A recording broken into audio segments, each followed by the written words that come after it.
wealth starts from within, Mm, all born wealthy. And when we wow. focus too much on the external, tangible things, Uh-huh. that gets outside, if I may get into this, of our Yeah. our spiritual nature.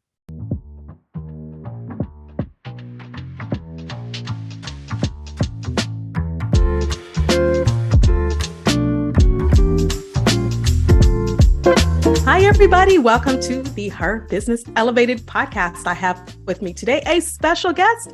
Her name is Melanie Perry, and she has been helping people to create sustainable wealth by making wise decisions for over 2 decades. She's known for making financial concepts easy to understand, and that helps people to make really great decisions and empowering financial decisions. So Melanie caters to women entrepreneurs by providing solid strategies that work. And we are very happy to have you here to help us with our financial literacy. So thank you so much, Melanie, for being here today. Oh, it's a delight to be here as well. Talking about money and empowerment and sustainability is my thing. And so it's a joy Yes. to be able to share. Wonderful. Thank you. And I'm really impressed with all that you've done in this area of financial literacy. We need it. We need it in our communities. We need to understand how to interact with money, how to earn money, how to gain wealth, how to get past mindsets that block us from having money. So we're going to cover a little bit of each of those things. But before we do, first, I'd love to know more about you, your family, some of your favorite pastimes, things you enjoy doing. So who is Melanie? Well, it's interesting you bring it up that way because I started in this industry brand spanking, out of college and have been in it ever since. And so when people see me, it's like 23, almost 24 years, like you're not 23 years old. So, Wow. Yes. I've been doing this for a minute. And what sparked me to, get into this industry, I think goes back to what I've always wanted to do as a kid, which was to be a teacher, essentially, Yeah. like my mom, and essentially that's what I do.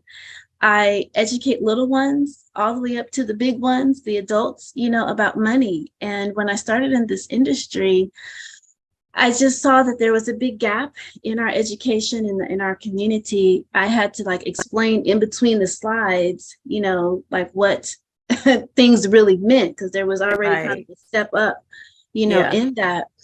And, like anyone starting out in business, particularly, in your 20s, you're just working and learning and working and learning, working and learning.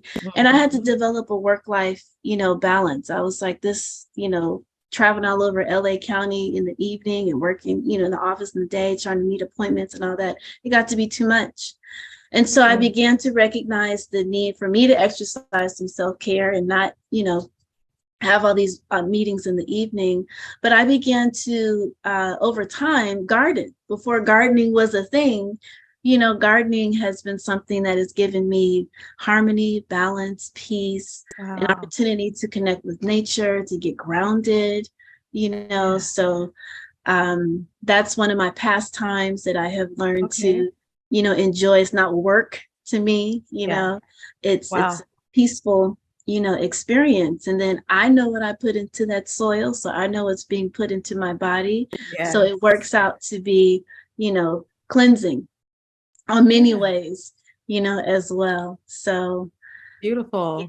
Yeah. It's like that work-life balance is so much more than the motto, the tagline, the buzzword that we make it today. It's really about getting aligned with what you need, what your body needs, what your soul needs. And you said that you needed to have your time managed better, so you're not traveling all over the place, and something that will settle you. And gardening was kind of that thing for you that grounded you. Yeah. That's beautiful, and I Gardening think and that's dancing. and Chicago dancing. stepping. Yes, Chicago stepping, Oh, kizomba, okay. bachata, merengue. Oh What else my do I do? goodness. The Ruben, Talented. Cuban salsa, casino. Yeah, that's Wow. also You been my sound like a saving grace. lot of fun. You sound like so much fun. I love Zumba. I haven't tried some of the other dances, but yes, that's Well, so not good. Uh, Zumba. Kizomba. Kizomba is a dance out of Angola. And it's a Oh, dance wow. that represents their freedom from Portugal. Oh, So yeah, wow. so Oh, I need to go look Kizomba, that up and find out more about that. yeah, I have yeah. to research that because I love dancing. I just need to learn.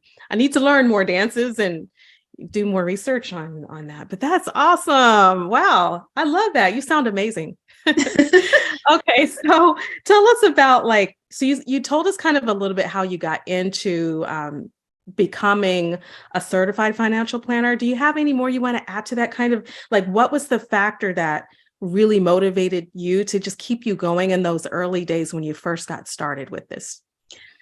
Yeah, well, I had a lot of conversations with God because in the Yeah. beginning, Yeah. I mean, if people think that I still look young now, just imagine when I was actually, like in my 20s, Uh-huh. And so Yeah. I'm cautious of sharing this story, but when it's purposeful, because we don't want to stay in the past, about Right. stuff, right? But what I found myself bumping up against a lot, particularly over 20 years ago, is people that look like me weren't in finance, certainly not in Mm, abundance. So when I would that's go so to true. networking events and Yeah. I'm meeting, people, because the way that the industry starts out is you connect with your friends and family, right? So Hmm. I talked to all my friends and family, about, financial planning and investing. And so once you run out of that, you got to get referrals, you got to start networking and stuff. Right. So when I got into that space, I was constantly bombarded with, well, how old are you? And it was a attack versus a Mm, curiosity, you know. right. So when you talk about the ebbs and flows and the bumps and hurdles and the stumbling blocks, it was my sense of confidence and lack thereof that Yeah. got beat down, because when I started, I didn't have a complex of my age. My manager said, this is what you say, this is how you do it, and this is where. Right. So I just, without thinking, you're young, you don't have Mhm. any baggage, you just do it. Right. And You then just do after it. constant, how old are you? How old? I was Right. like, maybe I don't have enough to really do what Mm, I'm doing. So I began to right. question myself. And so there are a lot of conversations with God, like, how did I get, like, why did you ask me to come down this road, to be in this space, to empower people with financial literacy? And it's heavy on my heart to want to do this. But then people like are rejecting me because of how I look. People that Mm, look like me are rejecting wow. me because of how I look. And That's so crazy. let's go past 10, 15 years when I'll say an awakening began to happen, because we as a community, we as a people, were getting tired of people that didn't look like me managing their money and not having trust, Hmm. having trust factor issues. And the more and more of us that were accumulating wealth and recognizing that we needed guidance, there weren't people that looked like me, in the industry. So Yes. then there was a shift. I would say a good 15 years later, 10 to 15 years later, people were looking for me now. They're looking for someone Wow. that looks like them now. So, I mean, it's Uh-huh. been a complete transformation, a complete shift. And it's almost like, if you don't look like me, they don't want to talk to you. So it's come full circle now. Oh my heavens, Oh my yes, goodness. yes. And still at the end of the day, there are still very few women advisors in the industry. I mean, as licensed advisors, where you've got your Right. series 67, 63, or 65, not the financial coaches, not that I'm putting any poo-poo on that, because Right. I think that they play a valuable piece to the economic conversation, the financial planning Mhm. conversation. But licensed advisors that can the the client to the next level beyond just Mhm. how to emotionally get past, Right. your Right. issue. But now let's invest. Let's get some Yes. of that money moving and in And action. that's what you can do as a certified financial planner. You have the skills to take people to that next level financially. Right. Yeah. Yes, That's indeed. important. Hmm. Yeah. And Yeah. that's another reason why, if I may add this, some people will say, well, you have all these hurdles as a licensed financial advisor where you're restricted from saying this and doing this and yeah. But at the end of the day, once that financial coach has taken you to point B or point C, then to Right. get to E, G, F, to get to the other level, you need a licensed They advisor. need So you.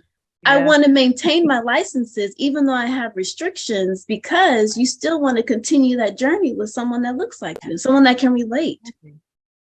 Well, when you started, you said that, there was so much pushback because you look too young or just how you look, right?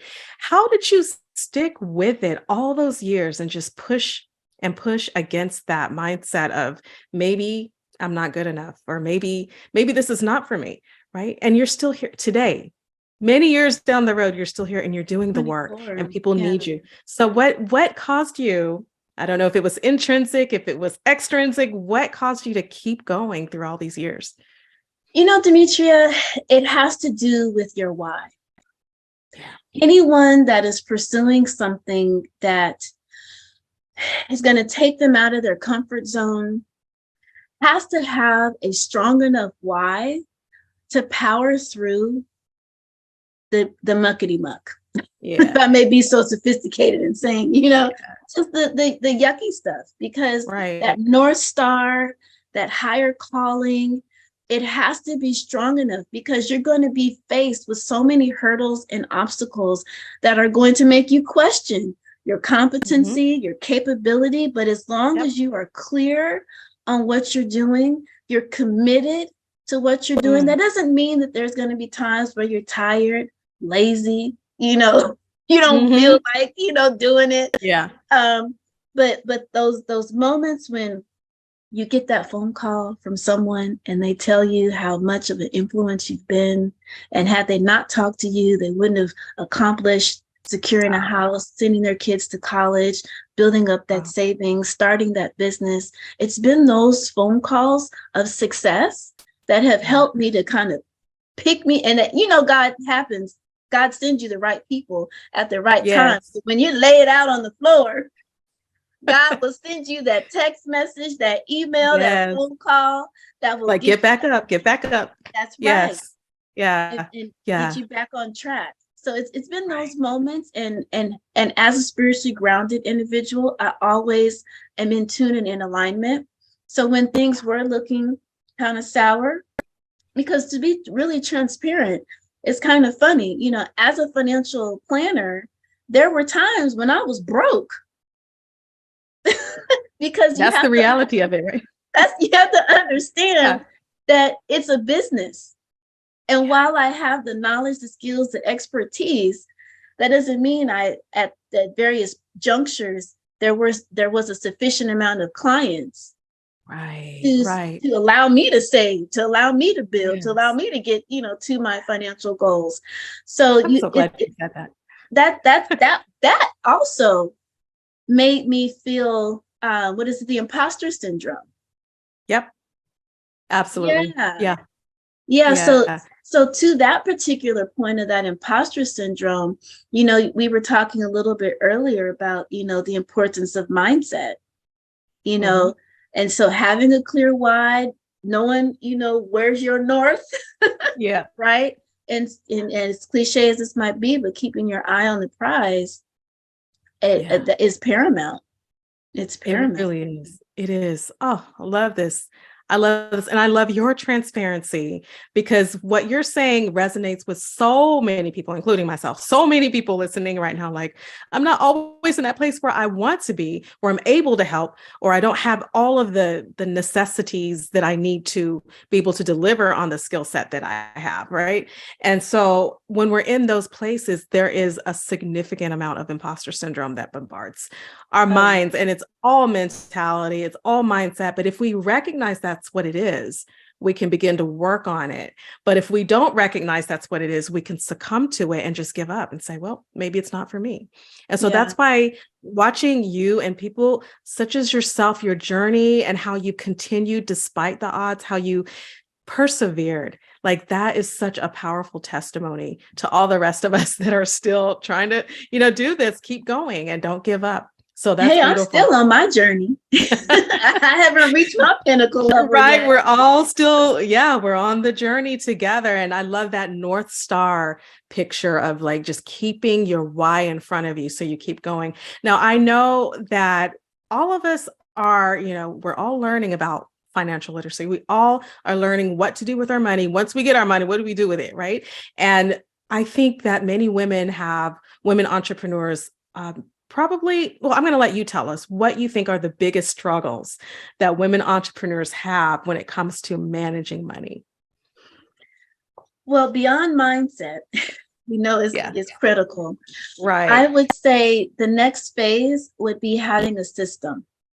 Having a system and then having like rules of engagement. Because the women that I come across are heart-centered, spiritually grounded givers. Yeah. And so as soon as we gather 2 pennies together, we're ready to give it out, help somebody else. So we can't keep doing that if we're trying to reach a particular level.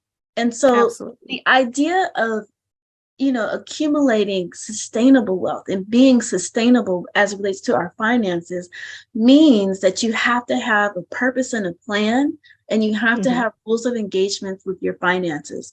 So having a purpose with a plan means that you've got goals and you've got accounts that align with those goals, and that each one of those accounts is purposeful. So I encourage people to start off creating a solid financial foundation by having what I call a dip account, an emergency account, and a wealth account. That dip account is kind of like a rainy day fund. You have about a month of your expenses set aside there. And that's where, when you get that call from your mother, your sister, your cousin, your friend, your niece, your nephew, and they're like, hey, can you spare a dime? You dip into your dip account for that. But once you get down to 50%, that's your no. Because if you actually had no money, what would you say? Sorry, I don't have anything to help you. So this is the same thing as you're on the airplane, you put the mask on yourself first, then you help your child, right? That's good. This is your rules of engagement, right? That's how you engage with your money. Then you have your emergency, where you have 3 to 6 months, and at best 6 to 12 months. Then you've got the wealth account, where you have money accumulating for the sole purpose of buying assets, which are things that put money back into your pocket. Your money is working harder for you, right? So that is how you begin to accumulate and build the wealth. And on the sustainability side, because there was 2 parts to your question, I kind of got off on a slight tangent. But you're like, how do business owners begin to organize and manage their finances? So that's a structural, way, right? But the other piece is that rules of engagement that I was sharing with. So that's where you have to be really clear and not tempted to succumb to certain vices, right? Our society is so structured around, the next best thing. And, you got to have the red bottom shoes. You have to have the eyelashes that extend out 25 feet. You got to have the extensions and the, this and that, and look a certain way or wear a certain thing and all that. But when you actually look at wealth starts from within. All born wealthy. And when we focus too much on the external, tangible things, that gets outside, if I may get into this, of our spiritual nature. Yeah. We're all spiritual beings having this human experience. And when you really understand how wealthy each and every one of us are, that we were all brought here with unique talents, unique gifts to share and give to our community, to the world, then we can pull back from this need to have all these tangible things to define who we are. Because I'm 40 years old, I should have this. Because I'm 50 years old, I should have this. All this shoulda, coulda, wouldas. This is our journey and our lessons that we're, to learn and experience. And if I may conclude this thought with this, is that the more spiritually grounded individuals rise to the occasion and bring forth their unique skills and talents and gifts to this world, the less the less, what is the word? My flow was all flowing, and then I got off. Environmental sludge, Yes. the less Yes. damage we will present to the environment, because we'll start creating sustainable products that are not going to use material that's making children dig into Wow. That's tunnels good. that are Right. dangerous. It's just not going to be a part of our business model to have anything like that. We're not going to create so much that we're deforesting our planet, because spiritually grounded individuals are in tune with our creator, and we are here to protect our earth.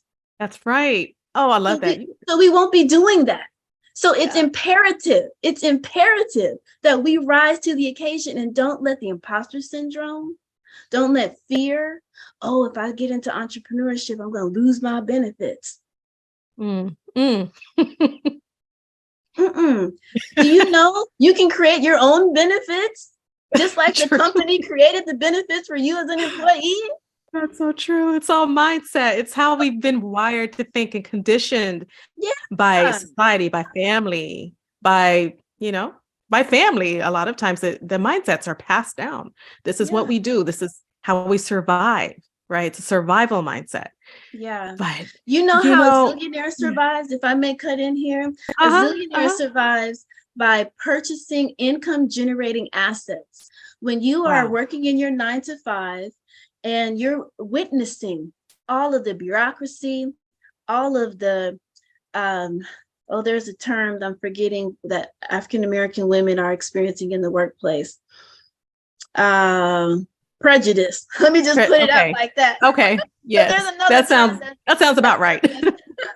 Okay. When you're dealing with all of that disparity, yes, right? Then you don't have that feeling of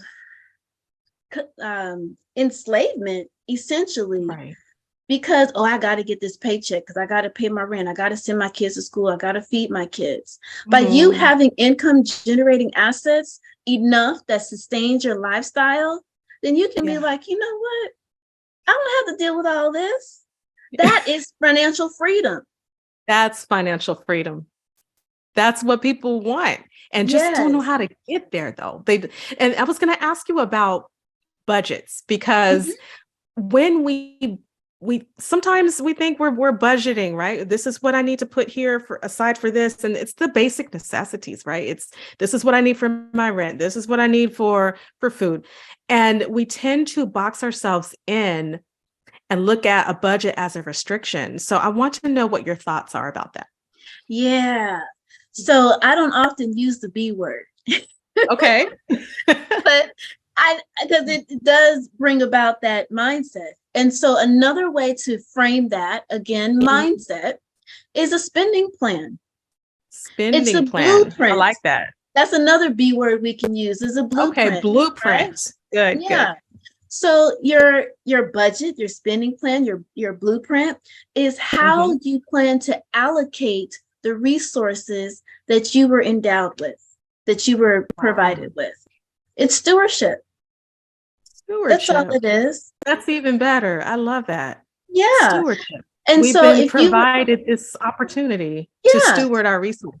Yeah. And so you want to divvy out those resources into particular categories that are going to address your needs first, right? Food, clothing, shelter, transportation. Right. Then our wants. Well, I'm going to include entertainment in that because, we got to live, got to have fun. But then our wants that extend, like having an iPhone instead of an Android, and having, 75 pairs of shoes, and all we have is 2 pairs of, 2 feet, kind of thing. So that extends to our wants. But then when we are clear, but prior to all of that, once we have identified, let me even reframe the whole thing. We save first and foremost.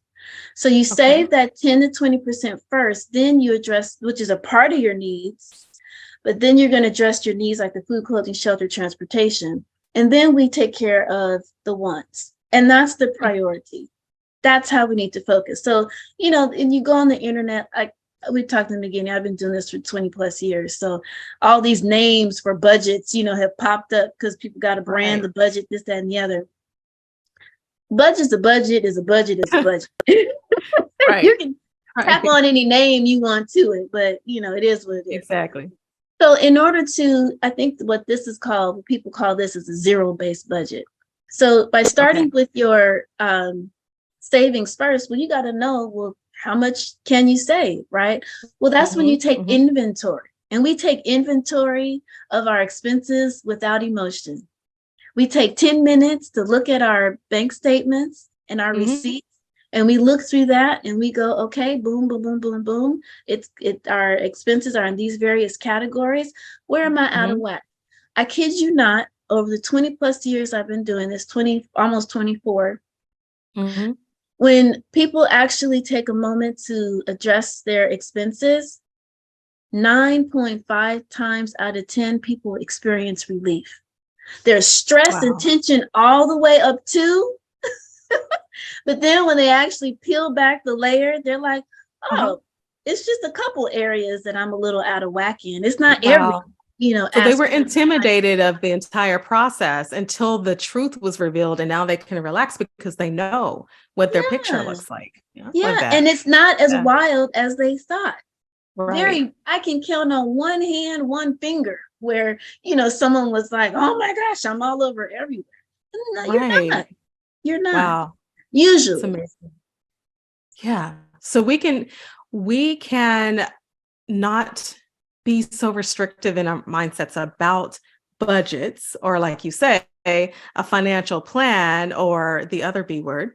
The blueprint, spending plan. Yes, spending plan. There you go. If we reframe the way we see that plan and free ourselves. And I just love the freedom aspect of it, being able to see the full picture of where we are and not be afraid anymore, tackle it and put it in order. I love that. So how can we go from that restrictive mindset then? Is that what's going to help us get to that abundant mindset? My main question. And it's funny that what came to mind as you were bringing that question to light is I'm recently working with a therapist, and she expressed part of her anxiety was her finances and the lack of knowing. So as I'm walking through the process with her, and she's a licensed therapist, there's an element of financial therapy that I go through with my clients because of that very stressful moment. And as we were beginning to, walk through, not creating any judgment, asking her, well, since these particular areas, and you know what, it's usually entertainment, food, and clothing. Those are the top three areas where people tend to spend, the most, right? And so as we were combing through that, her stress, her trauma, her, anxiety, reduced. And so now we're able to find out, well, what can we lower? But at the end of the day, with the budget, that's about, you can only go, there's only so low you can go with your expenses, right? Yeah, that's true. So the path to abundance would be to lower as much as you can, wherever there's waste, right? You don't want to waste. And then we want to find areas where we could increase our income. So that could be, starting a business on the side. That could be looking for a promotion. That could be putting your clothes that still have the tags on it on Poshmark, I think it's called, and selling those items, right? Doing an online, garage sale, rummage sale, just getting rid of that. So so the path to abundance is really having a clear plan, knowing what your goals are, developing the habits that are in alignment with that goal, and not letting fear impede the progress along the way. Right. Wow. So I was just going to ask you about a client story, and you just gave that to us. So that's beautiful. And they were able to achieve their goals. So what are some tell us a little bit about the framework that you would take your clients through. What are some things that they would learn while working with you on their financial journey? Yes. So, what the very first thing that I have to make sure I understand is their goals. What are we trying to do here? You know, Yeah. one thing that I also do that is somewhat unique in my industry is I need to understand your money values. I need to Mm, understand what your current relationship is with money, because what that's okay. going to help me do is as we can move along, I'll know, oh, okay, we're a little sensitive about this area, or this was a concern. This is how I can help nurture my client to get beyond, you know, that Yeah. particular roadblock or whatnot. So those money values and money and financial goals are paramount. So once I'm clear about that, then Hmm. we start gathering the data. Hmm. Where you at right now? Yep. And assess The moment of truth. assess Yeah. what's the gap. What do we need to fill in? And Hmm. so, depending again on your goals, we begin to fill in those gaps, accordingly. For example, some people want to retire, some people want to start a business, so whatever, again, that is, we begin to address that from a financial planning standpoint. Now, I have a Okay. team of professionals that I reach out to that will fill in the blanks of where I don't have an area of expertise.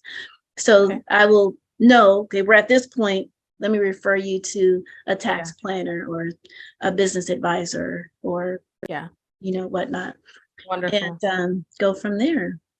Wow. That's wonderful.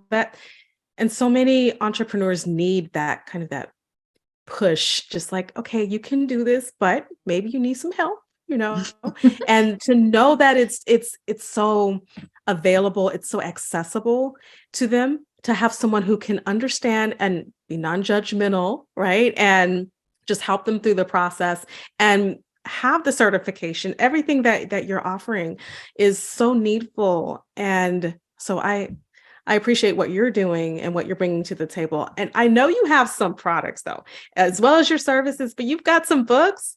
And I know, and I love working with children. So I know you have a book for children. So I'd like to hear about that. Yeah, so the very first book that I wrote is entitled All About the Benjamins, Helping People Create Sustainable Wealth in the Midst of Financial Insanity. And I Mhm. think we're entering another phase of financial insanity right now, but since Yes, eggs are we are. $8, Yep, you I know, know.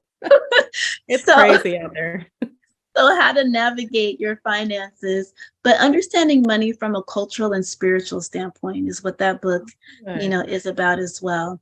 And Oh, as I was marketing that book, the parents are like, what do I have for the kids? And I'm like, well, I'm teaching you to mhm. teach the kids. And as I kept getting, what do I have for the kids? I said, well, Uh-huh. let's put something together. So I ended up Okay. teaching a class at Marcus Garvey School. And as a result of me putting some curriculum together, I thought, this could be a book. And so that's That's how my wonderful. book, Jonathan and Geneva, The Adventures of Zillionaire Kids, came about. And so that's a story about a set of twins on an adventure to start their own business. So they're learning their wealth from within as well. That is so fun. We have a lot of mompreneurs listening right now. So wonderful book that you've written. And one quick question before we get into your contact info. What does the word zillionaire mean? Oh, I'm so glad you asked. Yes. So it's ZEAL, not ZILL. Mhm. And, to have zeal means that you have a strong desire, a fervor, a passion to bring forth a gift, a talent, again, that you were born with, that you were endowed with. So a zillionaire is a person that is in pursuit of monetizing that gift to add value to the world. Oh, I love that.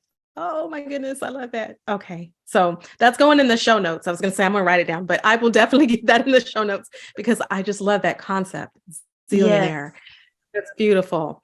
Well, how can our listeners reach out to you for support?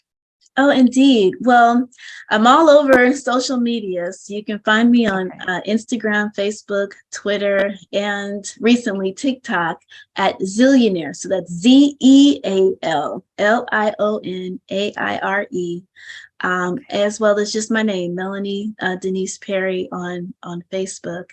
And if I may say that I do have a Zillionaire Club.